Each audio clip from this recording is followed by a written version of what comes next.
According to the Roy of the Rebbe, to learn Hilchas Beis Abchira in the days Bein HaMetzorim, we have today the honor to have a Choshev in German, Shliach in Westmount, Mונטריאול, והגוליל, הרב החוסיד, הרב יוסי, שאנוביטש is going to give us some insight into Hilchas Beis Abchira. Before that, everybody should give Zdoke B'tzibur as the Roy of the Rebbe. הרב שאנוביטש, בבקשה. The Rambam in his Pirush HaMishnayos draws the Menorah, and in his drawing you see the Geviyim, the cups, narrow on one end, wide on the other, facing upside down. Now why would the Geviyim be facing upside down? There's a klal in mitzvahs that a mitzvah has to be done in an organic way. It has to be derech gidi losam. You can't take a lulav and an esig and hold it upside down and do the mitzvah. That's why in the Welt, when they make the bracha, hamatilas lulav, they hold the esig upside down so that the mitzvah should not be done before the bracha. So they make that, then they make the bracha and then they turn it upright. When it's upside down, you can't do the mitzvah. So you could say that the Rambam was not being medayik when he drew the cups upside down. In the same way, he's not medayik in the cup itself. He makes it pointy at one end, and that's not a cup, that's not a kais, that looks more like a cone. So you'll say the same thing here, he's not medayik and he turned it upside down. The Rebbe said that's a stretch. To say that the Rambam would take the kaises 22 times and turn them upside down, it doesn't make any sense. And therefore, if the Rambam drew the menorah in such a way that the kais is upside down, it's because that's the way the taku was in the Beis HaMikdash. The kaises were facing upside down. How does the Rambam know that? It's not in the Gemara. He knows it. It could be ish mipi ish. Okay, that's how he receives it. Or he may have seen a medrash that never made its way into the Gemara. But the question is not really answered.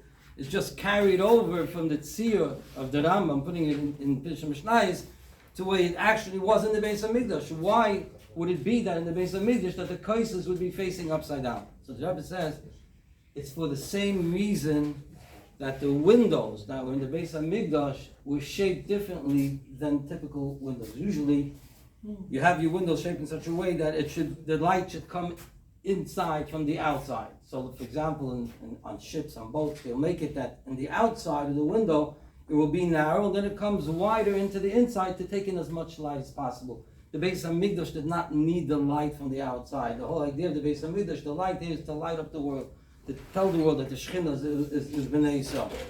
So in the same way that you look at the windows and it's shaped in such a way that the light is going out, that's also underscored with the kaises on the menorah, that it's upside down, is to say that the light of the menorah is here to go out, not to come in.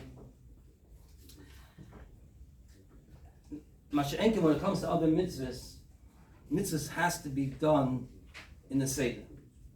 Mitzvahs represent Seder Hishtalshlus. You start off Meida Ani, and then you go to Psuki de Zimra, then you go Beches Kishma, Shema, and that's Bechal. When it comes to mitzvahs, it represents you're climbing higher, and that's why when it comes to mitzvahs in general, it's derech gidi losam. Right? In the case in the Beis HaMikdash, it was different. And the Rebbe says the Harira, avodas ha'adam, when you're on the stage in your avodah, where you are being mashpia, you're giving over to others, you should not limit yourself. You don't hold back. The cup has to be wide open. You have to go over. When you're betchilas ha'avodah, on your own avodah, there's a seder, there's a structure, things are measured, derech gidi lasam, and that's why the Adonim, which represent the tchilas avodas ha'adam, the Adonim is on the bottom. Over here there was a seder. You gave a machtis a shekel, you gave kesef and 4 kesef, and that's it. But when it comes to the later parts of the Beis HaMikdash, we hear the purposes, lasas l'din b'tachteinim, change the world. Over here, there's no hagbalas. Over here, you give kafi asher yidvan liboy, give as much as you can. And when you give, you don't just give silver, but you give of all status of the world. You go all out. Now, in the tziyur of the menorah, what the Rambam you also see in the Rambam's tziyur is that coming out from the central shaft, you have the Knei HaMenorah, the 6 Knei HaMenorah coming out on an angle. It's on a slant, it's on a lachsen. It's not semicircle. And the Rebbe says, like you find on people's stationaries, you'll find it in moisters that they want to use a menorah for a Jewish symbol. They'll have a menorah which is shaped semicircle. Right? Even people use that kind of a menorah for the Hanukkah menorah. It's a semicircle. And here again, you could say that the Rambam was not medayik when he drew the menorah in such a way that it's on a lachsen. Could be tzlav dafke. But the Rebbe said that's not the case because the Rambam's son, Avraham, says clearly that the Knei HaMenorah was on a lachsen, and he writes kefid according to like the way my father drew the picture. So you see clearly when the Rambam made it as an lachsen, he meant that that's the way it should be. And Rashi clearly states that the Knei HaMenorah did come out on an lachsen. So the Rebbe says that people don't realize that when you have your menorah shaped like in a semicircle. And here, for example. Huh? No, that's good. That's the last. That's not one. Oh, that one. I'm not looking. There's not realizing that actually that menorah is modeled after the Rosh Titus. That when he ransacked the Beis HaMikdash and he took all the kelim, and to humiliate the Yidden, he carved out in the arch of Titus, a menorah that has the shape of a semicircle, but when you look closely to the menorah, it has nothing to do with the menorah that was in the Beis HaMikdash. You see other tziyurim that he put on it, dragons and other things. It's nothing to do with the Beis HaMikdash. It just happens to be that that's what he did. So the Rebbe says, why would you want to have a menorah that's modeled after the Rosh Titus? That he would take people to the arch, and he had written on the arch, Yehuda Kaptoi, that the Yidden were captured. Why should that be our symbol when our symbol has to be a Ne'er L'Ha'ir, right? And it should represent and it should reflect the menorah that was in the Beis HaMikdash. We recently we bought a Chabad house on Green Avenue, and it's a pretty tall building that's there. One of the tallest buildings. Now Balabas came over, and he came over to me and said he wants to make our building taller. So I asked him, how so? So he says he wants to put on top of the building a large menorah. So he wants to light up the whole neighborhood. We know now that when we do have to put up a menorah, what the menorah should look like, what it should not look like. And it has to be a pida hayra of the Rebbe. That it's going to be a menorah, it has to be in the lachsen, and it will be there to light up and to light up the gullus. Somebody pointed out that this past Simchas Torah, some people it was a Tisha B'Av, unfortunately. In our own Chabad house, we had a family that lost a child on that day, Simchas Torah. But if the Simchas Torah turned into a shtickle Tisha B'Av, we go now into Tisha B'Av that has to turn into Simchas Torah. And it's something that's starting to happen. And it will be Mitzvah Shem, Yehofti Yemei Elu, they should be transformed into a Simcha, Sasim L'Simcha. If you move on to the Chavot. Huh? Another 5 minutes, okay. One more thing.